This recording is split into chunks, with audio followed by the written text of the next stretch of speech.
Great. So my name is Jobelle. I use she, her. I'm the membership manager here. I'm very excited to have Joanna and Mima, who you see spotlighted on the screen, to share their work and talk about and tell us about the process. Today is in support of Giving Tuesday. But before we get into everything, I'll just talk briefly for those of you who might not be familiar with BCA, who we are and what we do.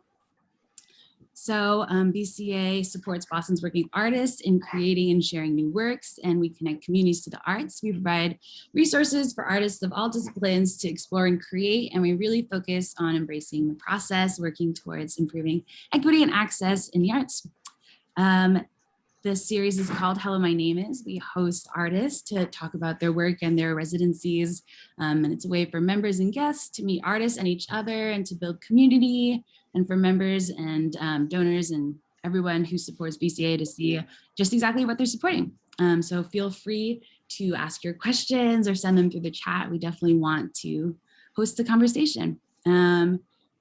Before we start, I'd like to share BCA's land acknowledgement and Black Lives Matter statement. I'll paste them in the chat as well.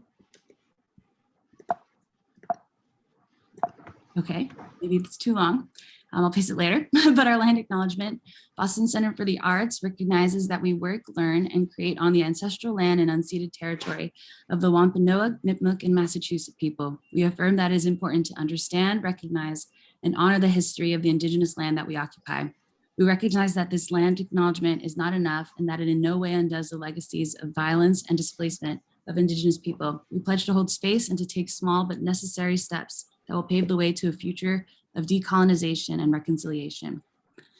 Black Lives Matter. It is incumbent upon us to act accordingly and to identify the way that we, as leaders of a cultural organization, can stop perpetuating pervasive and systemic white supremacist practices and lead through our actions. Boston Center for the Arts is committed to doing the hard work of dismantling even the most subtle forms of white supremacy in our organization, in our practices, and in the work that we do to help make Boston a place where Black artists can live and thrive. And as I mentioned earlier, today is is Giving Tuesday. So I'll let Alicia share briefly on that, and then we'll have Randy tell you about the studio residency, as Mima and Joanna are both studio residents here, and then we'll finally hand things off to Alex, who will start the talk with Joanna and Mima. Alicia? Thanks, Jobelle. Thanks so much, everyone, for joining us today. As you may or may not know, today is Giving Tuesday, also known as the nonprofit Hunger Games. So what started out as a global day of giving to combat the hustle of retail madness, it's really a time to kind of pause and remember organizations that are doing good work. So we thank you for joining us to hear from our amazing artists. If you're able to make a gift today in honor of the work that we do here at Boston Center for the Arts, all of our gifts will be matched by a very generous donor, up to $20,000 by midnight tonight. So we're going to put the link in the chat there to give. We would appreciate it if you could share our social, tell your friends. And again, thank you so much for being with us today. And I will pass it off to Randy. Thank you, Alicia. I echo everything Alicia's saying. It's an honor to be here today with these amazing studio artists and to support the work that BCA is doing in Boston. So I'm Randy Hopkins. I'm the Director of Visual Arts here at the Boston Center for the Arts. And I just want to give everybody a little bit of background about our brand new studio residency program. Joanna and Mima, who you're going to meet today, are members of our inaugural cohort for the program. So it just is a really exciting moment for us here. The program was launched this past summer in July of 2021 with a cohort of 17 artists. And the program itself was designed with the goal of fostering and supporting access, equity, and experimentation in the arts and in new art being created in Boston. And our first group of artists comes from all over the world, all over the country. They work in a wide variety of media and areas of artistic practice, and are also at a really wide variety of stages in their artistic careers. And we really enjoy fostering community as among this like really interesting and varied group.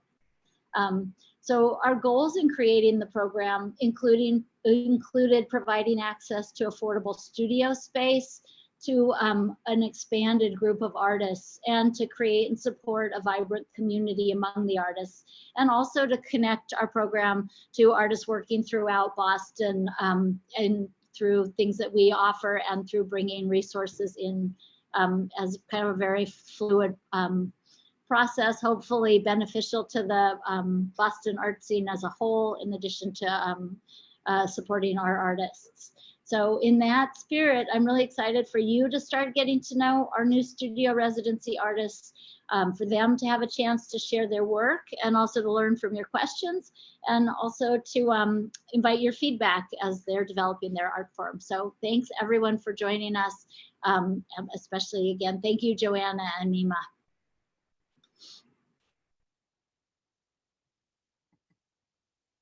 Alex, whenever you're ready to take it away, the conversation. Perfect. Thank you so much, everyone, for joining us. Again, I am Alexander Wedge. I am the programming coordinator here at BCA, as well as a previous intern and current member. I am very happy to be here today to be with Mima and Joanna. Most recently, we had South End Open Studios this past November. And if you had the lovely opportunity to attend, you would have had the chance to view both Joanna and Mima's studios, which was really phenomenal to get to see and tour. I believe I walked into Mima's, and there's a second room in Mima's studio, and I just audibly gasped and went, oh my God. So I hope you all have the same experience today.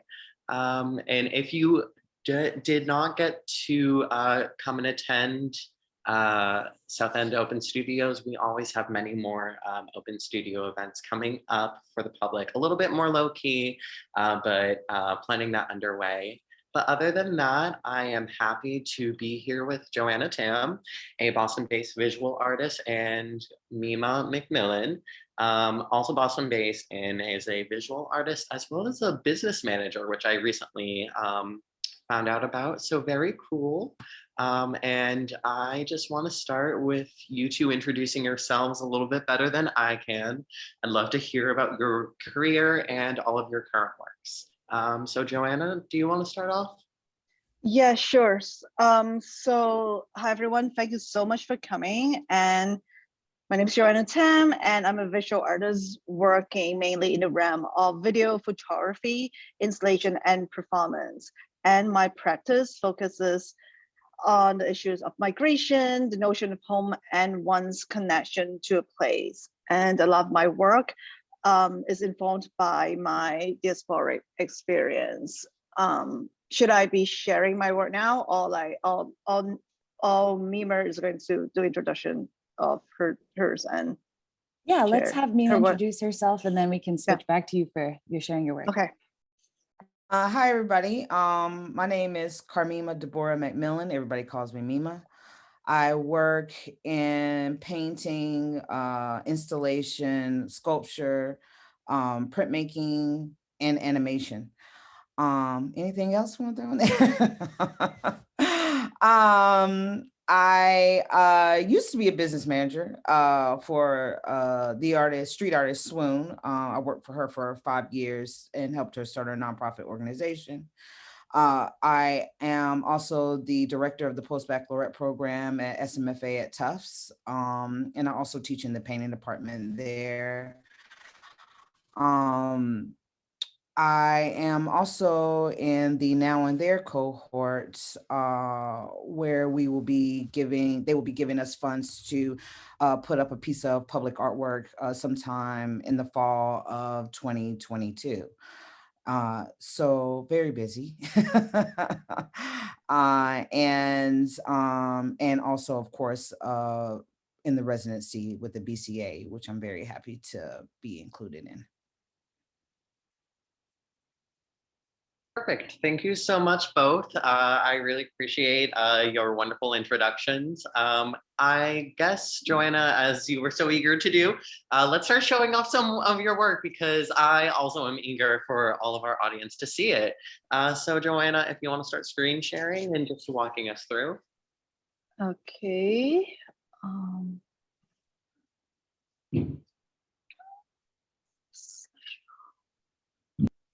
Okay, so the first project that I am sharing with you is called Shifting Contours. It is a series of images that deals with spatial reimagination as a means to cultivate hope and to envisage radical possibilities. So in these pictures, I am applying warp perspective and disorientation. I also put my body in spaces where I find freedom and comfort and belongings. So these includes like nature and also the black and white pictures, images of my childhood apartment, and like this is my childhood apartment, and which is not there anymore, and also my hometown of Hong Kong. So the aesthetics of this series is partly inspired by architectural design, but it's also partly inspired by work of a feminist scholar. Her name is Sarah Ahmed, and in her book Queer Phenomenology, she writes about the idea of disorientations as a process to find orientation or to feel oriented. So in this project, I'm constructing my own happy space, and I think everyone should be able to construct the space that they feel happy and safe. So this is it. And I think that was an okay. audio thing. Keep going. Yeah.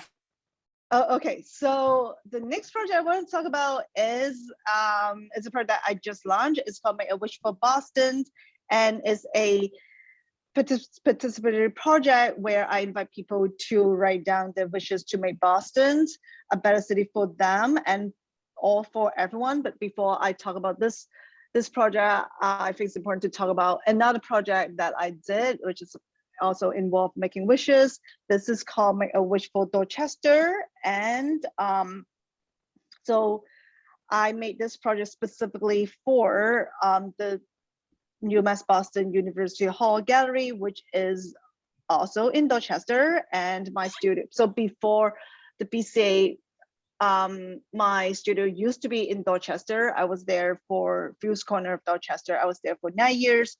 And so in this project, what I did was that I have interviewed people who have strong connections to Dorchester, such as people who live there, people who work there, or people who study there.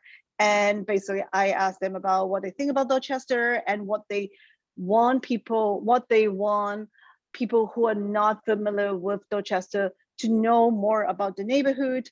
And also I also asked them about the meaning of home and community. And at the end of each interview, I asked them to make a wish for Dorchester. And so this is the installation of this project. So this is a wall drawing that I did, and there's a close-up of the wall drawing. But basically what I did was that I wrote the wishes that from my interviewees, like repeatedly, to fill up this wall space. And I also played the audio interviewed in the gallery. And at the same time, there's a participatory component. There's a desk there, and on the desk there's a book. And basically I invite people to invite gallery visitors to write the wish for Dorchester to make this neighborhood a better neighborhood for them or for everyone. And when this show was ended, when the show ended, I actually gave the books to the university library so that it becomes a public archive. And in this project, it is very important for me to make the voices of ordinary people, like people in Dorchester, and to make the voice heard and to amplify the voice in a prominent institution such as UMass Boston. So I did this project like right before the pandemic, and for the South End Open Studio, I decided to launch another version of this project, but this time it's called Make a Wish for Boston. This is a shot that I took during Open Studios, and basically I invited people who came to my studios to write down the wishes, and these are some of the wishes that I collected. And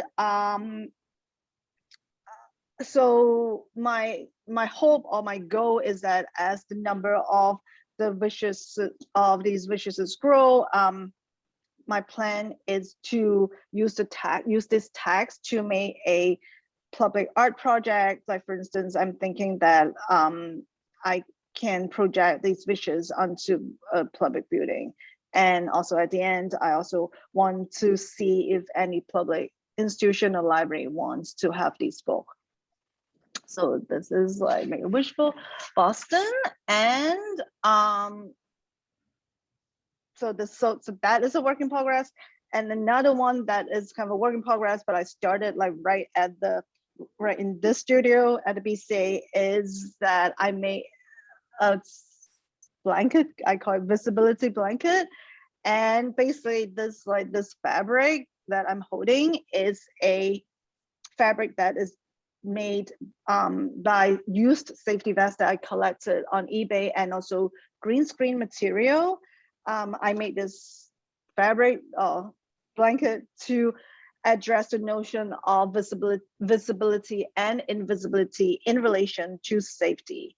A lot of people say that it is very important to increase the visibility of people in marginalized community, which I completely agree. However, sometimes like to some people in this community, being visible will make them unsafe. For instance, if you're undocumented, like being too visible you would put yourself in the danger in front of like law enforcement. And for protesters, such as protesters in the pro-democracy movement in Hong Kong, and also Black Lives Matters protesters, they have expressed concern that the pictures of their faces have circulated on the internet. So and as someone in the AAPI community like myself, and I think that our history and narratives are often being ignored, erased, and hence like becomes invisible until like bad things happen in this country. And for instance, like during the Second World War, Japanese Americans were locked up in internment camps, and South Asians were called terrorists after 9/11, and most recently people who look like me are being called virus. So in other words, I think that there's a lot of nuances when we talk about visibility, invisibility, and safety, and I'm very interested in these nuances. And so I'm also very interested in what safety really means, and like, for instance, does a safety vest really make you safe? So in these photos, I'm like interacting with these with this visibility blanket, but my plan is to continue working on this, and like so that I can interact with this blanket in front of a video camera. I also started the process of making a bigger one, where like not only me can play with it, but also like multiple people can do some performative actions, like using this blanket at the same time. So basically, I want to use this blanket as a tool to inspire conversation around safety and visibility. So how much time do I have? I'm like, it's almost done. It's almost done. Yeah, I would say just a couple more minutes to wrap up. Okay, so I'm just going to show, like, briefly show this piece, which is called I just want a home, and this is a piece that was exhibited downstairs at the Muse Gallery at the BCA.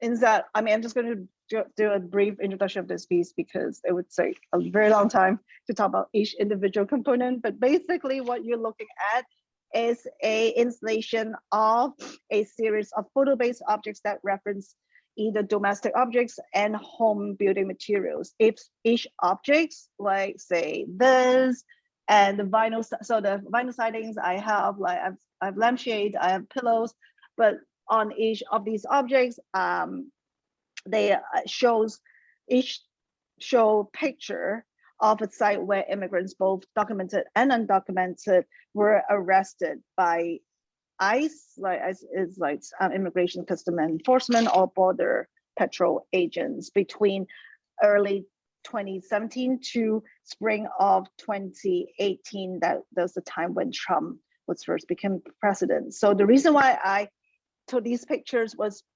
because these places are also places where their functions were the original functions were to maintain justice, such as a courthouse, like on the lampshade is actually pictures of a courthouse, and also where people can find shelters, such as a motel or hypothermia shelter, like this pillow is a church where they run a hypothermia shelter, and also facilitate migration. These two pillows, picture come by the back, like pictures of United States Custom and Immigration Services offices, and also this is a picture of a children's hospital. So in other words, like these are all places where everyone should feel safe. However, like due to the immigration enforcement policy, like they all fail to function. So I particularly wanted to reference domestic objects because I'm thinking that people who came to this country because they want to find home. So that's it. That's all I have to share. Thank you. Thank you so much, Joanna. I really appreciate that walkthrough of a lot of your work, and I really look forward to stopping into your studio so I can write my own wish for Boston. Yeah, anytime. Shifting over now, I am really excited to also look at Mima's work. Mima, you have a floor to share, whether it's screen sharing or bringing stuff up physically. Take it away. I'm going to screen share. Awesome.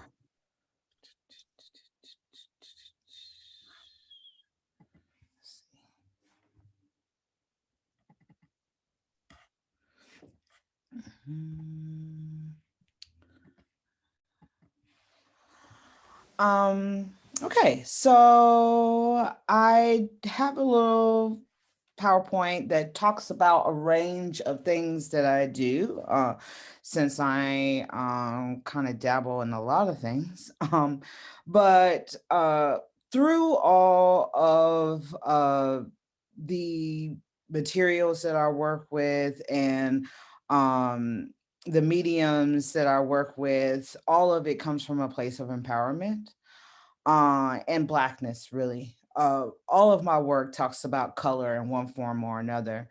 But I feel like one of the bodies of work that is actually just continuous is my work about Blackness in communities, Blackness in spaces where there aren't a lot of Black people, Blackness in terms of the void, Blackness in terms of the void in history, and trying to figure out a way to take these oftentimes negative attributes of African American communities and turn them from pain into power, is my main goal. So starting off, I work a lot with Black dolls. Usually they're found dolls that are gifted to me, found normally in flea markets around areas that had high slave involvement or slaves as commodities in that area, usually in the South, North Carolina, South Carolina, Georgia, Texas. I've had dolls shipped to me from Brazil. And basically what I do is I photograph the dolls and then I put them in new environments. I paint portraits of them. I also name them. And they become characters in my paintings and in my animations. And so through this, I talk a lot about what happens in the Black community, you know, how we are continuously struggling, but also continuing to press on. I think it's a very important thing to realize and to put forward in the work. So through that, I like to say that my work is a mix of Sun Ra Spaces a Place and Alice in Wonderland. So a place of wonder and also you know, hopefully exciting, and but also in a way that talks about negative things, but um I kind of wrap it in these beautiful environments. Another saying that I say is bad things can happen in beautiful spaces. And I talk about that a lot in my large scale paintings. Most people are immediately drawn in to the paintings because of the bright colors. And through the bright colors, you know, once you get up close, you realize there's more things happening in the paintings. Usually it's things that are incorporated through either the dolls or some of the characters that I use from the Black Panthers coloring book. The Black Panthers coloring book is a coloring book that was created by a subsidiary of the FBI called COINTEL. They created this coloring book and sent it out to hundreds of white families to basically scare them about Black people. Um, this happened in the late 60s, early 70s. Years later, this group of people broke into a COINTEL office, found all the propaganda, and dispersed it to the community. And this Black Panthers coloring book is free and available online today for anyone to take images. And so basically what I do is I take those images and I am retelling the story from a Black perspective. This is a close-up of that painting. I use her a lot. So most of my work comes from a place of empowerment. I'm motivated by research and the resilience of Black communities. Sometimes with overcoming struggles, violence has been a course of action in order to show how we are no longer weak and enslaved and to protect what is ours.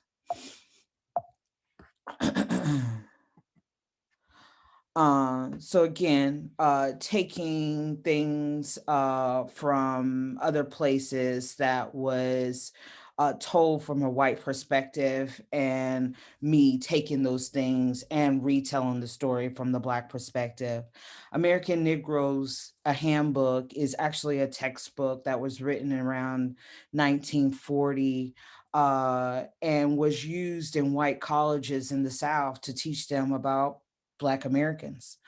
It was written in an anthropological type of format, but it was still a little degrading in how they were talking about African Americans, basically saying things like they can actually be nurses and doctors, and you know, like, who knew? You know, they could be this smart and could do all the things that we could do, you know.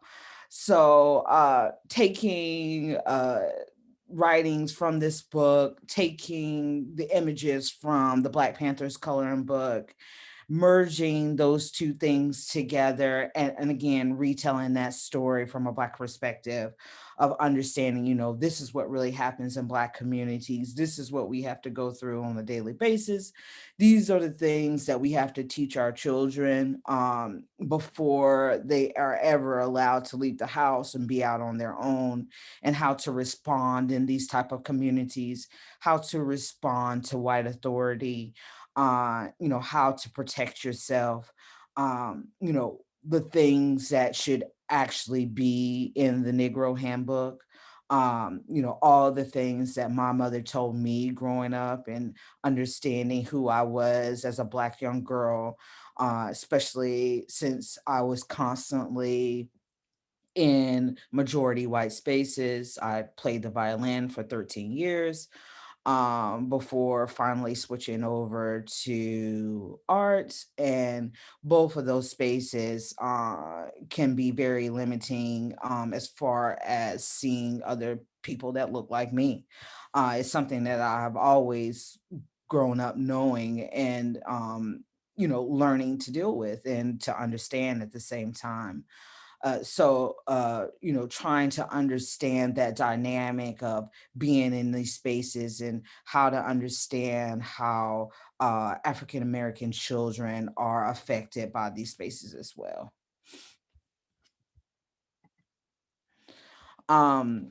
Printmaking is a huge part of my process. It used to be anyway.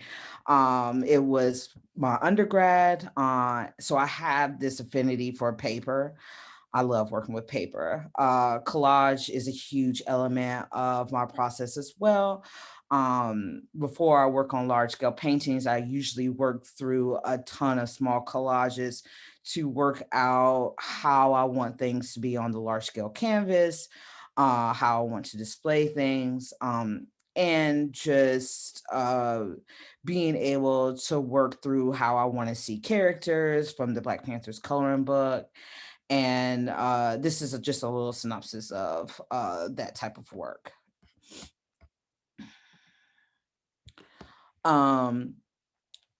My favorite way of working is working large scale. I usually work between 5 to 10 feet. And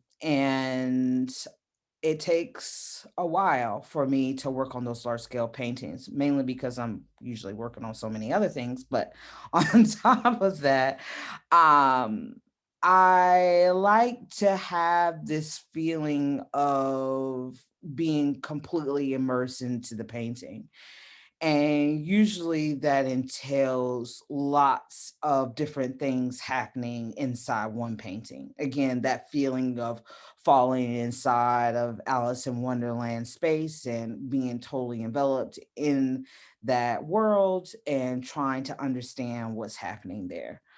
The silhouette, which I will talk about more, is something that I have used a lot, mainly to be able to allow for people to see themselves in the form and to try to imagine themselves in these spaces. And how would you react in some of these circumstances that I put up in the paintings.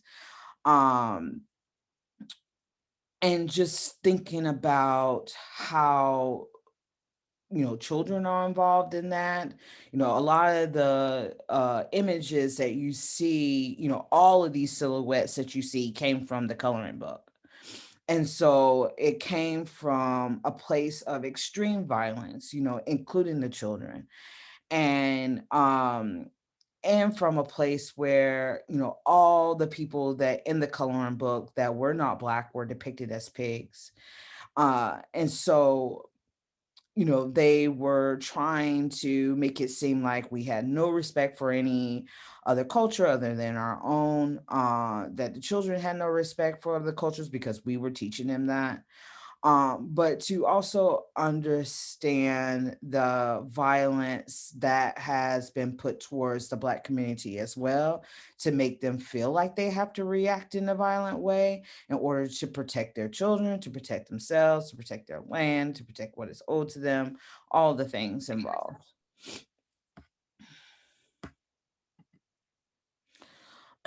So again, what I was saying about the silhouette versus the actual figure. So I'm thinking a lot about representation, and I'm thinking a lot about representation of Black women and how we can focus more on the power of Black women instead of the pain. For me, I teach a lot about Black visual politics, and through that, I talk a lot about how Black women have been portrayed in American society throughout history, throughout slavery.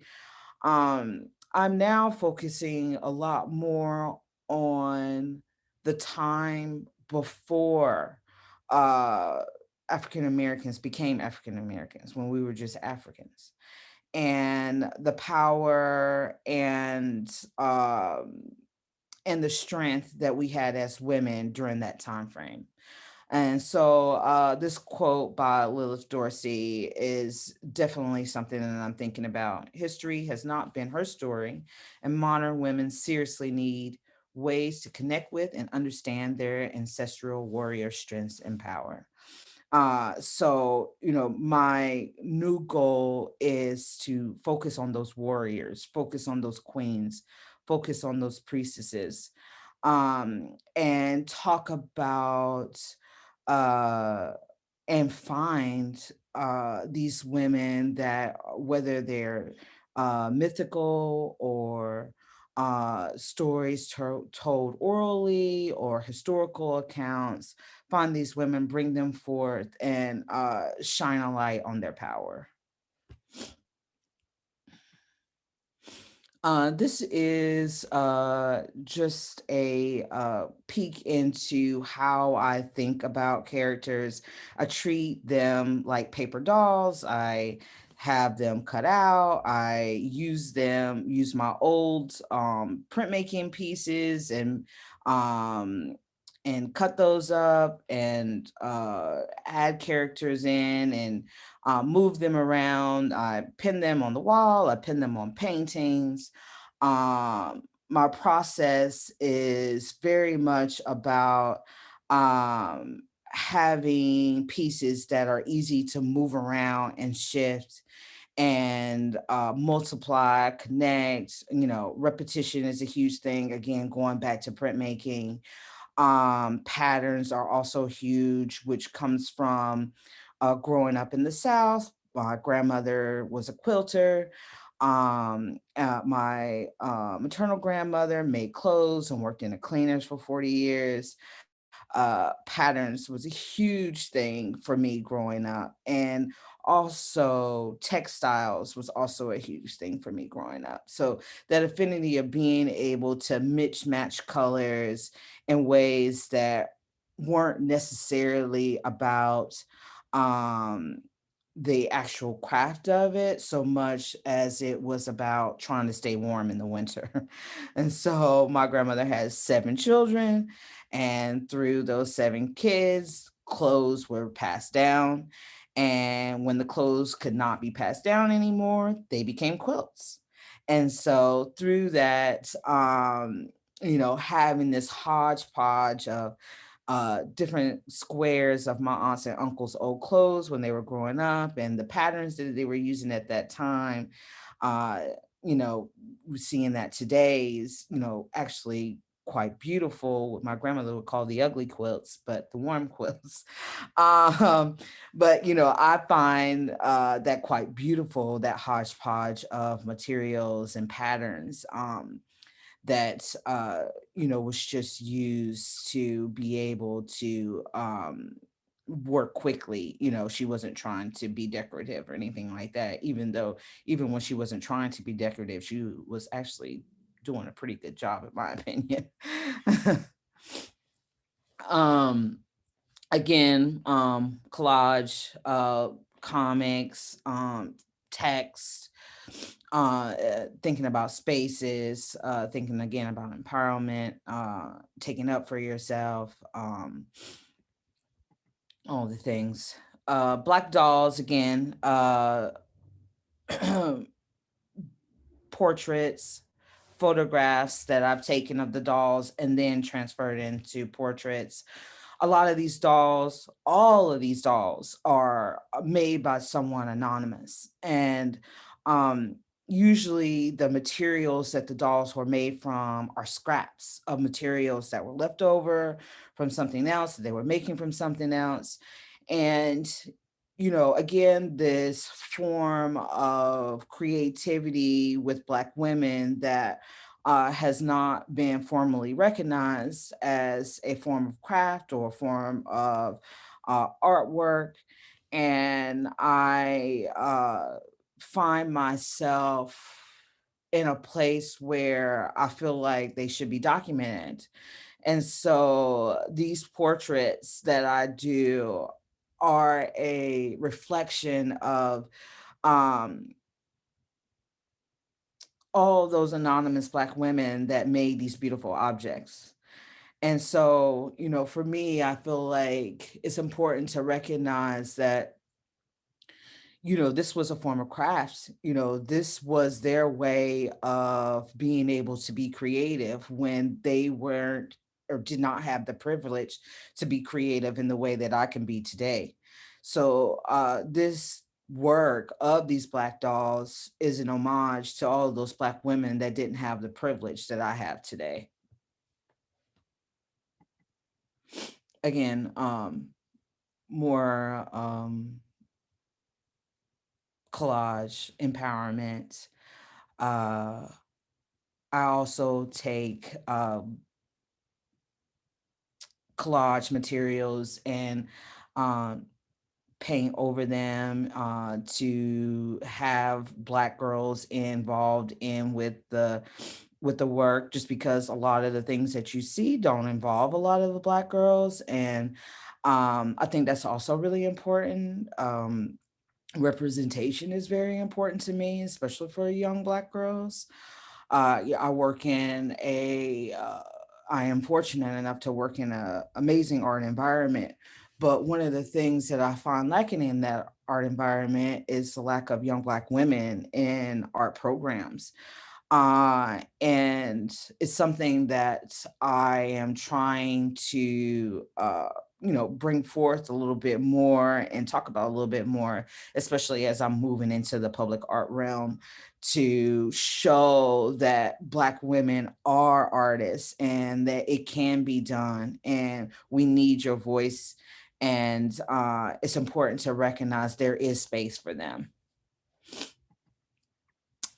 A lot of my work goes back and forth between violence and at times I feel pulled to not do that work, but then I see something on TV or I see a video or I see, something that triggers for me to go back, and then it's like I'm pulled again back into that realm of violence to show where we are, why this is happening.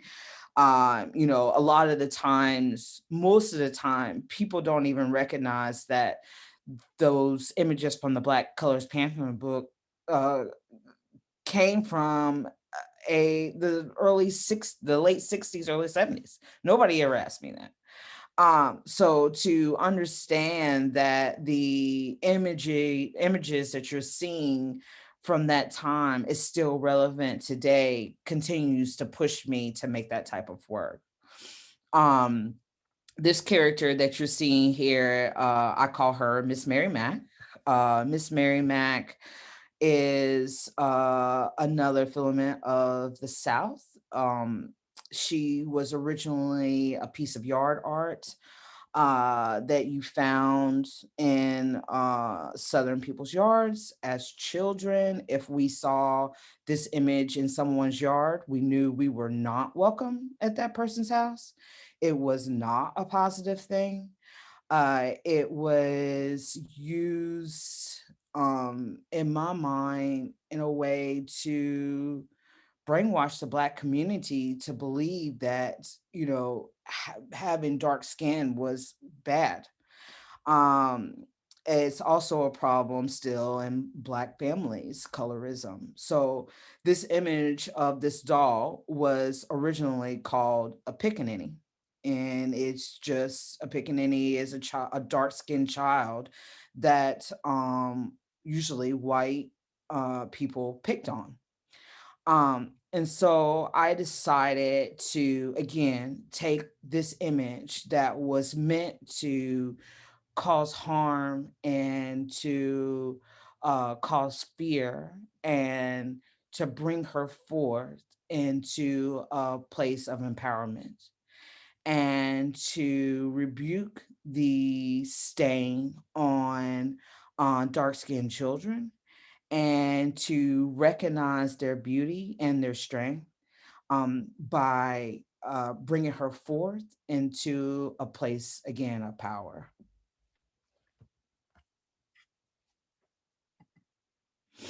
Breaking cultural norms, demystifying colorism, releasing a stigma that vilified dark-skinned Black children as ugly and unworthy, specifically girls, confronting shame and embarrassment in Black communities while uplifting the future generation. Representation, empowerment, and a sense of play will be the focus for this project. So this project meaning my life's work. This is something that I will continue to do as long as I'm an artist. And I feel like it's something that hopefully one day I won't have to do. Hopefully that's the ultimate dream, is to not have to talk about this, because by then, you know, it won't need to be talked about.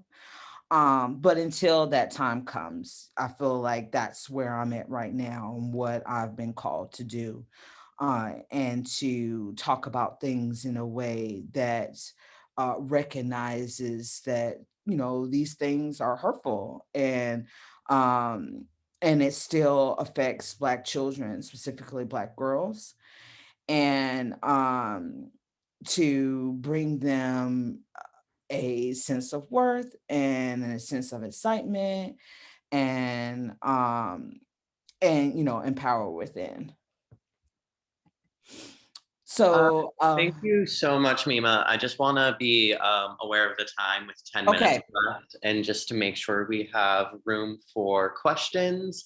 I just want to thank you, though, both you and Joanna, for sharing your work, your projects, your passions, as well as letting us into what inspires you, your experiences, and your communities as well. Thank you so much. So I believe we have a couple of questions in the chat. I saw one, and yes, also Joelle agrees, such powerful work. And we are really lucky to have you here at the BCA. So I think the first question is from Margaret for you, Mima, asking more about the Negro Handbook, if it's a real thing, as well as just any information you can give about that. Yes, it's real. I don't know if you'll be able to find it. I have it. It's I found it in Georgia at an old they have amazing old bookshops in Georgia where people clear out their grandparents' estates, and usually they donate all the books that their grandparents had. And I had a friend that worked in the store and would save, you know, anything that she felt that I would be inspired by. And that was one of the books. So you can actually look that up. American Negroes, a Handbook, old textbook from the 1940s.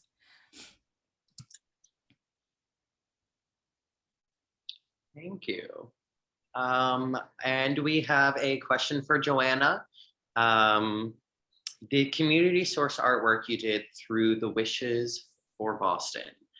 Did any of those wishes for Boston surprise or challenge you in your beliefs?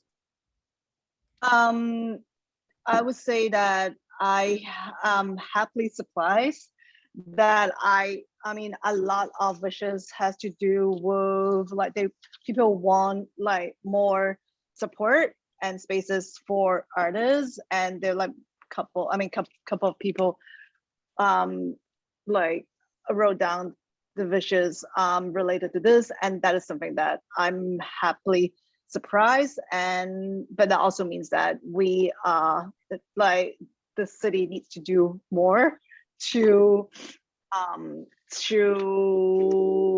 make artists, to make artists thrive. So yeah, but other than that, I mean, we have like people talk about like housing, like the housing, and same as like, and that in lines with like the wishes that collected in Dorchester, and also yeah, other there's a cute one, there's a fun one where they want like direct, like easy transportation from the BCA to South Station. I think it's a fun and cute one. Yeah. Awesome, thank you. That actually also, I don't know, as a commuter, that also is a wish I have, to come to BCA every day. I think last question from Jobel. We would love, all of us, to hear what you are currently working on in your next in your studio spaces. Joanna or Mima? Mima, you started talking first, so you. Actually, I am focusing on African patterns right now, and again, African female warriors. And thinking about mud huts and all the things that involves that, focusing mostly on women's heads, hairdos, all the things. So lots of work going, and also working on a new animation as well. What about you, Joanna? Okay, so as I said in my presentation, I am working, I'm making I'm starting to make a bigger visibility blanket, and also I'm like, also I mean, as you can see, this, I mean, I have a small backdrops here, but like I just order a bigger one so that I can, when I shoot video with that blanket with me and also other people, I have more space. So that's what I'm working on. Very interesting. And I think we are all really lucky to be able to get to meet with both of you today. I am going to drop in the chat both of your Instagrams. This is Mima's and this is Joanna's, of course. We always should be supporting our artists as much as we can, so give them a follow if you're on Instagram. Again, thank you so much for attending, both to our two artists as well as our lovely audience. I would love to pass it back to Jobel to finish up. Thank you so much for letting me moderate this today, Jobel. It was a pure joy passing it over to you.